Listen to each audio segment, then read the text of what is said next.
This edition of Black Nouveau contains a segment from the Finding Work Initiative, supported in part by grants from Goodwill Industries and Manpower. Most of us are carrying what I call the counterfeit purse. It's the purse that looks good and the woman that looks good, and yet she has nothing of real value in it. Teaching women financial freedom. And Milwaukee's new basketball team.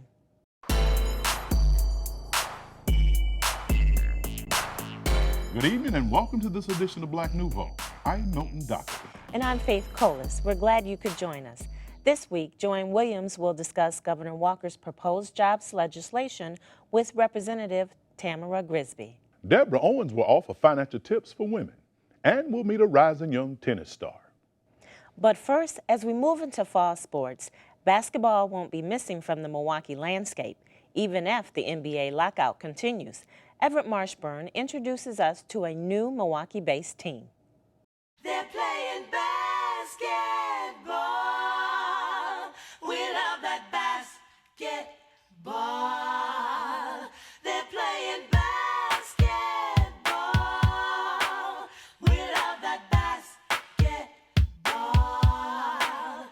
Their balls aren't red, white, and blue yet, but these hopefuls are trying out for the newest American Basketball Association team, the Milwaukee Blast. We have 17 that are coming to training camp, and we'll keep 12 players, 14 and 2 of them be practice of injury or if somebody gets a job overseas or something. This is not the ABA that Julius Erving rose to fame with. That league merged with the NBA in 1976. This American Basketball Association began in 1999. The current configuration has about 50 teams. The newest team, the Milwaukee Blast, will play in the Great Lakes Division. We kind of opened the season at the right time with the NBA lockout. I'm very excited about coaching the Blast. I'm happy for this opportunity and looking forward to it. 1, 2, 3. Blast! And we're joined now by Elsie Fennard III, owner of the Milwaukee Blast. Mr. Fennard, welcome to Black Nouveau, sir. Thank you for having me. Mr. Fennard, why an ABA team now? I think when I think back to, me being interested in owning a team, it's something I've always wanted to do. Fate would have it that I was living in Milwaukee at the time, so it was a natural choice. Okay. How is the ABA different from the NBA? The style. It's a different product. Some of the rules, the differences in the rules. The biggest one is the 3D rule. So basically, when the offensive team has the ball in the backcourt and they turn it over, every point that's scored, you add a point to it. Okay. So potentially you can have up to a 4-point play. Okay. Any other additional rules we might need to know about when we come to the game? Oh yeah, there's a 7-second backcourt, okay. And there's a back down rule that encourages guard play and up-pace and up-tempo basketball. Now by design, your team has a heavy concentration of local athletes. Absolutely. Talk about that. What we wanted to do is put people on the floor that Milwaukeeans could identify with. So you may know a person who went to King or who went to a local high school, and you watch them play, and they may have gone off to play college, and now they're back in the area, and they're taking care of their families, and they just want to compete at a high level again. And you're still a fan of theirs, so we wanted to put them on the floor so people could touch them after the game, can talk to them, they could sign autographs and kind of make it so that it's tangible for people. Now, how do you go about finding that local talent? We held tryouts. Our last tryout was this month yet, and we had a phenomenal turnout. We had over 40 people come out.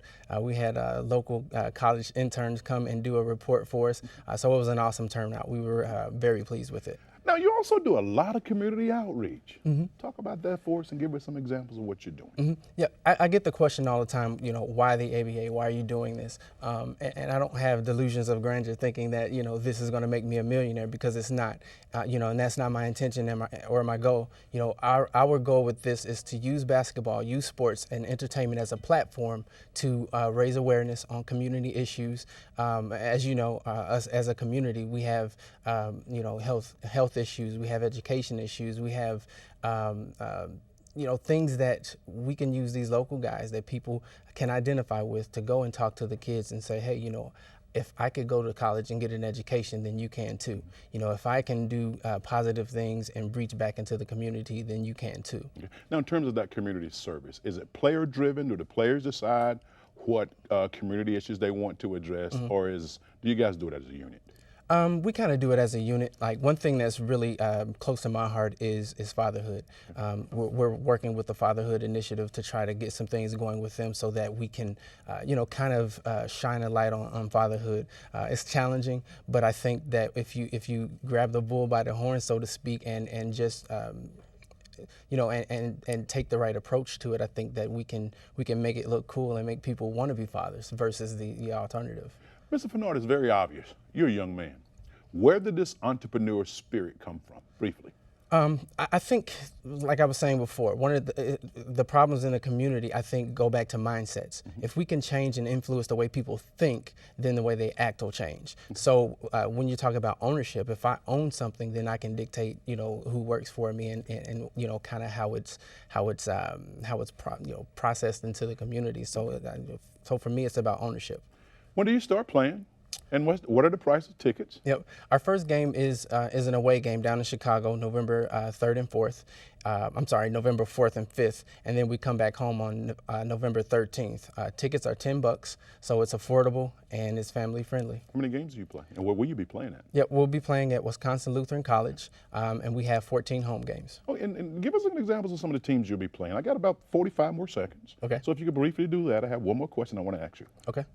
The teams that we're playing are going to be regional, so down in Chicago, a couple of teams in Indiana, and then we'll have some travel teams coming into Milwaukee to play us. So, Mr. Fennard, if people want to get more information about the Milwaukee Blast, how do they go about doing it? You can go to our website, www.blastbasketball.com. Best of luck, Mr. Fennard, and thank you for joining us. Thank you for having me. Most of us are carrying what I call the counterfeit purse. Now, what's the counterfeit purse? No, I'm not talking knockoffs or designer knockoffs. That's not what I'm talking about. You don't have to hide your bags or anything. What I'm talking about, the counterfeit purse, is the purse that looks good, and the woman that looks good, that drives a nice car, that wears the nice clothes, and yet she has nothing of real value in it. Deborah Owens, financial services expert and author with over 20 years of financial experience, many of those with Fidelity Investment as a vice president and regional manager. With her book, A Purse of Your Own, she shares her knowledge with what she says is her mother's story. The title came from my own experience, my mother's story, and being a young woman and seeing my parents separate after 30 years of marriage, and seeing my mother's standard of living be decreased, because now my father had to take care of 2 households on one. And I can remember seeing my mother's standard of living decrease, and as an 18-year-old child living in probably one of the most expensive places in the world, Honolulu, Hawaii, where they had retired, I said to myself, I would always have a purse of my own. This book is a call to action for women, with the purse being a symbol for wealth. Owen said it's important for women to take control of their finances and grow wealth. Wealth is an outcome from a behavior and attitude, and to start, you first must clean out your purse. In the first chapter of the book, I tell women to clean out your purse. And what I mean by cleaning out your purse, it means taking an accounting of where you are right now. Write down everything you owe and everything you own. And it really doesn't matter if it's a negative or a positive number. What matters is that you go through the exercise. That's simply called a net worth statement. But what I call it is your personal financial statement. What have women been missing not getting involved with investing? Well, what we've been missing is the ability to grow wealth and to have a purse when we retire, a full purse, that we can take income out of to supplement our retirement. And not only that, a recent study came out by Massachusetts Mutual, And what they found after surveying their participants were that men had 40% more in retirement savings. And the cause of that was not the disparity, the gap in terms of earning.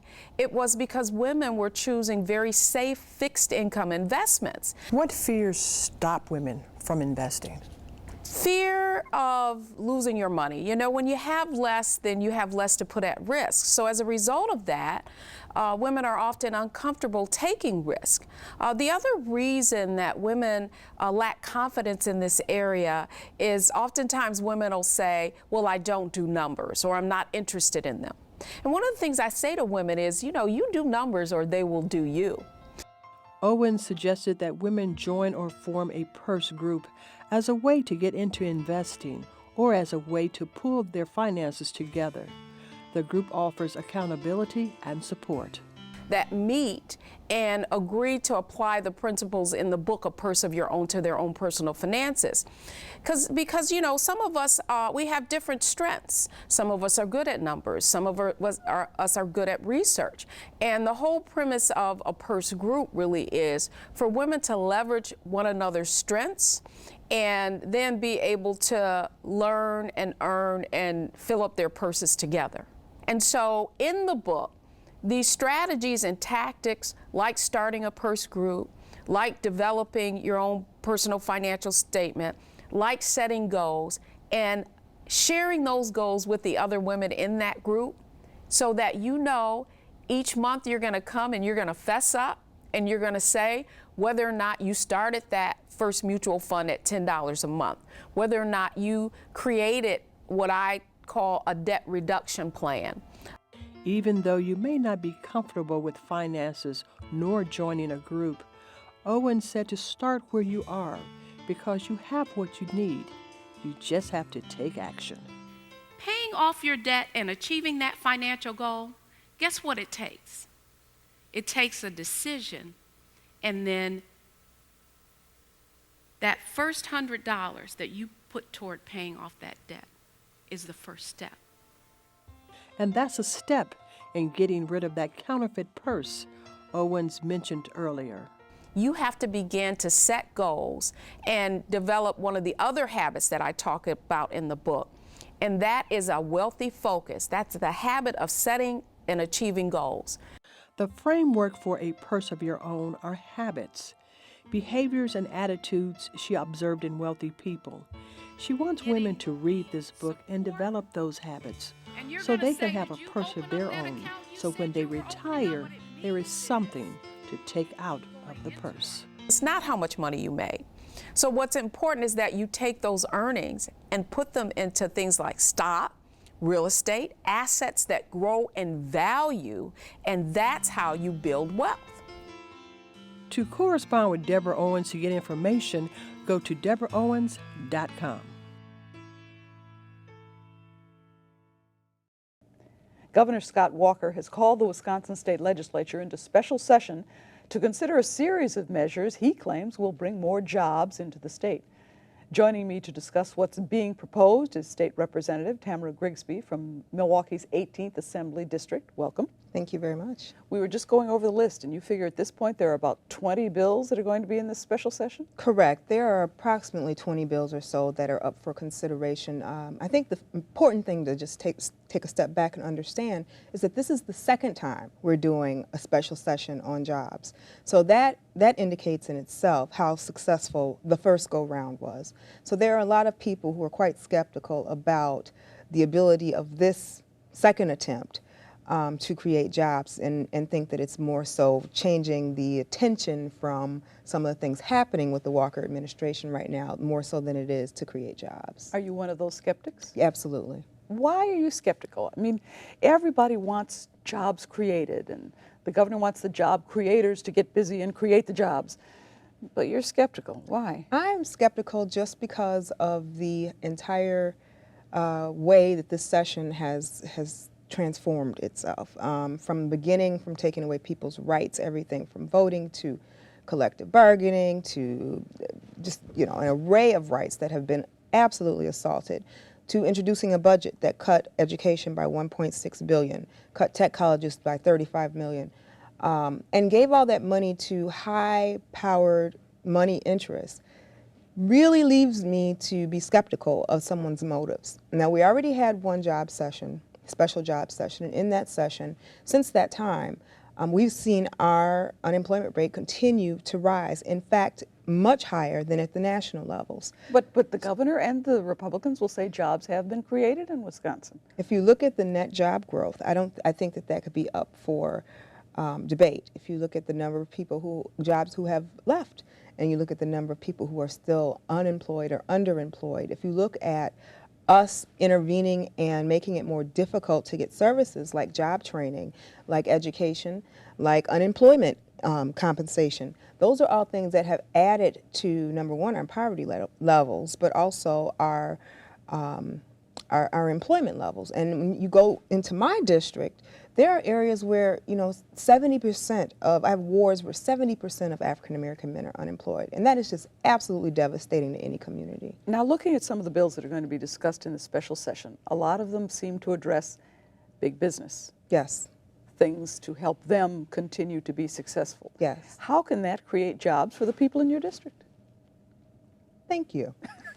You worded that the same way I will word it when it comes on the floor. When you look at some of the bills that have come up, I mean, some of these things are clear giveaways to special interests. For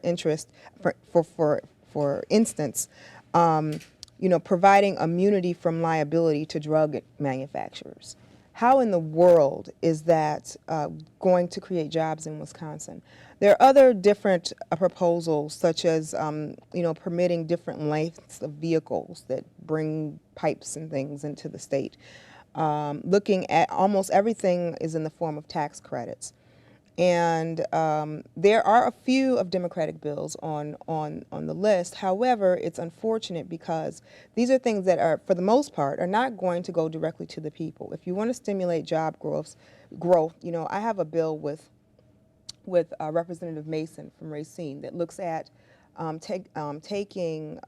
increasing the tax on households that bring in $1 million or more per year, and adding that to tech colleges so that people have the open opportunity to go in right now, tomorrow, and get a training, whether it be a 2-year degree or whether it be a 8-week course, so you can get some training and get a job. Those are the things that spur job growth, not, how much a vehicle should weigh that comes down I-94 every day. Well, let me quote Governor Walker here with something he said when he was talking about having this special session. And this is what he said: "We just want to make it easier for all the people who want to come and grow and expand in Wisconsin to get away from all the other stuff, all the other subjects debated around the Capitol that distract us from this." It sounds like he wants to bring more jobs to Wisconsin. He wants to create employment for the people who don't have it. Well, I certainly think that it's unfortunate that we all want, who doesn't want to see jobs come to Wisconsin, first of all? That's a given. I think it's unfortunate that his approach is to give all the resources to the folks at the top, the folks who already have the resources, who already have the money, who have not historically shown that trickle-down effect that he refers to, and totally ignore the needs of those who are in the most dire of situations, who need the most immediate assistance, the most emergency types of assistance. Not only ignore those folks, but cut them off even more, in this hope that we'll have all these big companies come in and they'll want to cooperate. A lot of this special jobs session is about deflecting attention away from the job that Governor Walker has done thus far and that people are very, very unhappy about. Well, let me ask you this. We know what the governor has done. What have the Democrats done, and why haven't we heard more from the Democrats since this special session was called? Why haven't we heard them saying, we want to address jobs specifically? We have. We've been saying that every time we've met. Every time we've come together on the floor, we've said, how will this create jobs? That's the mantra. How many jobs will this create, Mr. Speaker? How many jobs will this create, whoever the author of some bill is? We have our package of bills that, and one of them being the example I just gave you of opening up the tech colleges, creating different programs that provide people with the opportunity to get quick education and quick training. One of my bills that I'm very, very happy about that I did last session with Senator Coggs was the Trial Jobs Program, which gives companies money, small grants, to just hire people who have no experience whatsoever, and then thinking that they'll get the training they need and then be hired on permanently. So we have a whole array and a whole list of what we see as viable alternatives that will create jobs. However, we're in a very, very political space, very, very contentious in the Capitol, and oftentimes, if your name doesn't have the right letter behind it, your bill does not get consideration. And that's the unfortunate part about this work, is that it's not always the people, it's about politics, and it's shameful. Well, we'll be watching to see what does happen in Madison, whether there's an R or a D behind the names, and whether it ends up creating JOB. That's what matters. Thank you very much for coming and talking with us today, Representative Grigsby. We'll be watching what happens. I look forward to it. Thank you.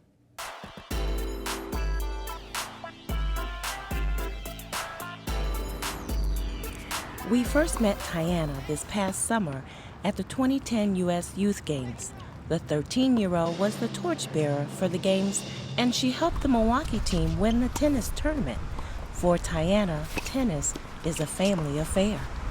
In the 90s, I started a tennis career myself. She has an older brother who's 20, and he plays as well. He's currently on the pro circuit, on the future circuit. And she was just a little girl watching me and my son play constantly. And every now and again she'd come on the court, and from that point she's been always on the tennis court. Tiana, when did you start playing tennis? Since I was 2. What about the game of tennis did you like at the age of 2? Hitting tennis balls and running around, chasing them. I wanted to play tennis tournaments, but I was like too young and a little short, so I had to get older, get stronger, learn how to get the strategy of playing tennis. It was about my son. He was 7 years her senior, and it was him and national tournaments, and all of a sudden this little bitty girl just get out there, and she just showed that she was listening. He may not have been listening, but she was. And when her chance came, she just exploded, just completely blew me and my wife and everybody away. Just unbelievable how aggressively she can play the game, how smart she was, and how badly she wanted to win. And 7, she broke in on the national stage, and it was unbelievable. At 7, she plays a circuit for kids, 11 and under. It's called Little Mo National. Little Mo is a famous female tennis player who's played and won a lot of Grand Slams. She died early in life. But anyway, her daughter had this huge national tournament, 2-part circuit, 3-part circuit, sectionals, regionals, and nationals. Well, she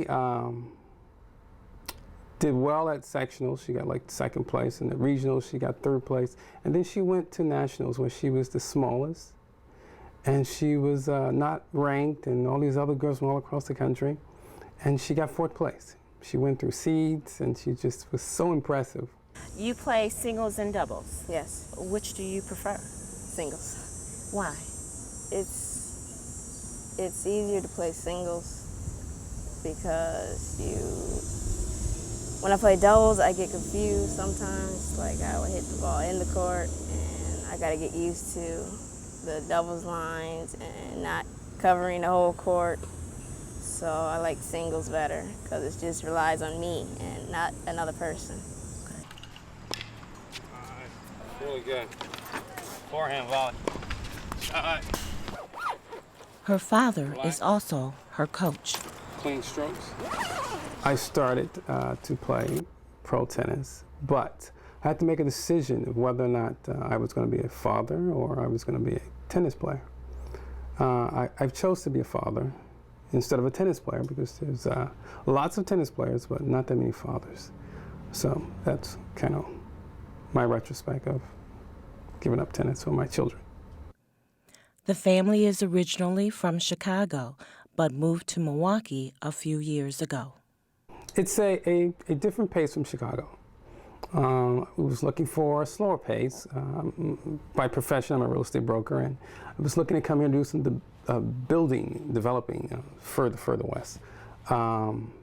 And we just stopped here because in the 90s, like 93, I moved up here for a while to do some research. Just a nice place, an excellent place, a nice family place, slower pace and manageable. Tiana is homeschooled. It is a family practice that started with her brother, Renell. I'm looking for something more from my kids' education. Looked at the different curriculums in different schools and decided that we should homeschool to see what is it to homeschooling versus regular school. She enjoys the things most young girls do, but she is determined to become a tennis star. Which of the tennis slams do you want to win most, and why? Wimbledon. Wimbledon. Yeah, it's like the first Grand Slam that introduced all the rest of them. It's the best one. You get to meet the queen of Wimbledon. Tiana loves tennis. She hoped to really do well in tennis, and that's roughly it. If you work really hard at something, you could really achieve it. Before we close tonight, Gallery Night and Day happens this weekend, October 21st and 22nd. Check out our webpage for some suggestions about activities. Faith, before we close tonight, can you tell us about the Black Public Relations Society meeting that's going to be held here in Milwaukee next week? I'm happy to. It's next Thursday, 4-day conference held at the Intercontinental in downtown Milwaukee. It's not only an opportunity for the Black Public Relations Society to showcase Milwaukee, but for PR professionals in the field of politics, faith-based organizations, corporations, and businesses to come down, network, go to some sessions, learn some best practices, and talk about some crisis management. Folks can just go to the website to register. And I'm excited about being your special guest for the opening night reception. I'll see you there. All right.